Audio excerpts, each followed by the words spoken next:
Watu wanaangamia sio kwa sababu Mungu hayupo, sio kwa sababu uwepo wa Mungu haupo, ni kwa kukosa tu maarifa.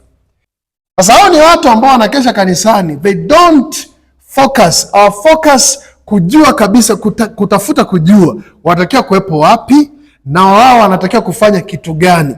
Na endapo kama watakosa maarifa kujua wanatakiwa kuwepo wapi na kufanya kitu gani, hao ni watu ambao mwisho wa siku hawatakuwa na matokeo, hawatakuwa productive, iwe ni katika taifa au katika nyanja mbalimbali. Hao ni watu ambao watakuwa ni dormant, na hao ndio ambao wanafanya mwili wa Kristo utukanike, uonekane kwamba hauzalishi watu walio bora, unaofanya Wakristo onekane ni watu wasiojielewa, wasio na akili, lakini kumbe ni wao ndio wamekosa maarifa.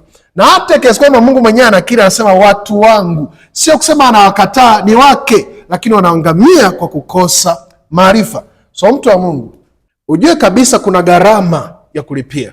Na moja ya gharama ambayo nataka kulipia ni kutafuta, je, natakiwa nifanye kitu gani? Natakiwa kukaa katika nafasi gani? Je, hiyo nafasi ambayo ninakaa inamhitaji Mungu katika engo gani, na mimi nahitajika kufanya kitu katika nafasi yangu kwa namna gani, ili kusudi kiweze kutimia. Na baada ya hapo, chukua hatua. Ibrahimu anaambiwa, ondoka mpaka uende mahali ambapo nitakwambia, ndipo nitakapokubariki.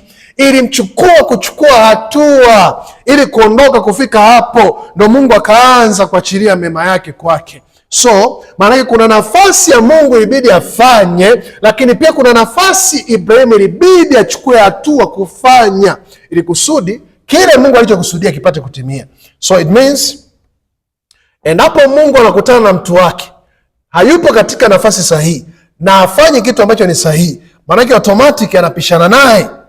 Hata kama huyo mtu atakuwa anasema na matumaini na Mungu, yes, kwamba muda wote anasema mimi namtafuta Mungu, mimi niko na Mungu, walisia Mungu atathibitika kwake.